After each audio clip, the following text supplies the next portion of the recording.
They were the sort of persons you might call hardy, who, with respect face to face, would visit the forest to let it disclose its mysteries, also to drive the rain back to the skies, and sometimes they would easily discover them before they started tearing down branches. But even so, they remained deeply rooted and connected with the forest that they loved and respected. This is the tribe of Titnobiwa, and any discovery that came to light was carried out by them in an orderly manner. For the ancient people of that city, fire was the medium of magic that brought down their house gods from the sky. Hitherto the yearly renewal sacrifice, their ancestors initiated their religious servitude to the celestial beings as they believed in the divine possession of fire, and it was later continued to apply to the dignitary too. Is the sun illuminating the universe? The house god cannot be located by the soul of an ancestor, only the newcomers truly know where the house gods are. A shaft of daylight traversed the thick canopy of trees that had closed the sunlight out. The place of their existence was the name of this village found right in the heart of the Amazonian jungle. The villagers were a hardy folk, living in harmony with the forest, seeing it as a teacher whose power, like that of the wind, is only indirectly controlled. The jungle shall remain a silent mystery, but I will be your protector, the young woman would say to him. Sonk dwelt with her playful, untamed nature, ceaselessly satisfying her inquiries and adopting the inhabitants beside her. The entire city was stirring with fear as a tall and strong beast roamed the woods, its eyes glowing like fireflies at night, its growl shaking the ground beneath. However, the oversized predator of a beast was as mysterious a phenomenon as they had ever seen before.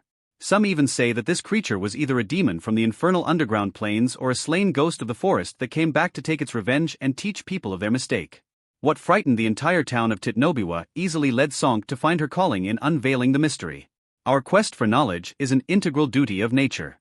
The vital principle of scientific research is to maintain the fullest intellectual freedom possible for creative individuals. As such, she backpacked to the forest for a confrontation with the beast, a trip she primarily made for the safety of Titnobiwa.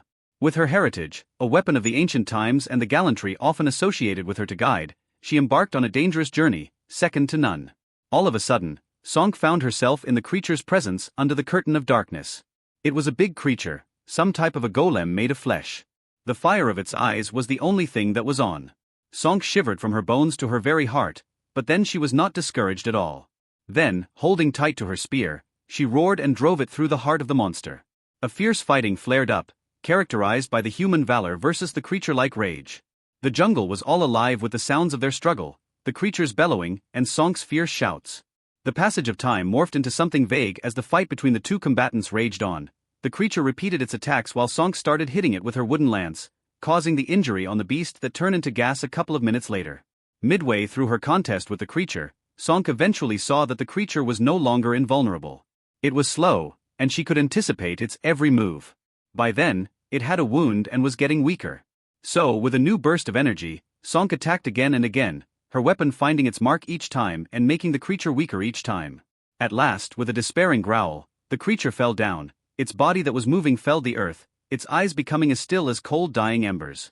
The jungle was totally calm, only Sonk's exhausted breath broke the silence. She defeated her fears and became not a victim but the hero that saved the day. Sonk returned to Titnobiwa with a broken heart, her body being beaten, and her clothes being torn, but her spirit was definitely not broken. The people who were pleased that Sonk came back to her village undergo a significant change, from fear of her to deep respect and admiration.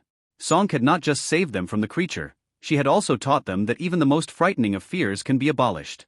The killing of the creature was a catalyst for anxiety in the village. The jungle, which was once safe, now appeared threatening with an array of hidden dangers.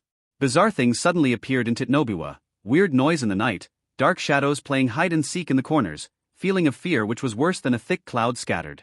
Sonk was brought once more to the riddle of the situation. She suspected that the creature wasn't the root of all these disturbances but rather a sign indicating for more serious and deeper issues lying within the heart of the jungle. Sure of her village's security and the necessity to shed some light on the situation, she took one more step, this time towards the unknown. Taking the lightless parts of the forest, which are the ones where no beam of light from the sun can reach to, the trees were whispering in the wind, and the shadows were dancing in the quiet silence, she dared to explore. There she chanced upon a secluded shrine, age-old and completely overgrown, the walls of which were embedded with strange symbols, and the air was thick with an uncanny energy. When Sonk was going through the vedette, she discovered a startling truth. The monster that she killed wasn't a demon, nor the angry soul of someone.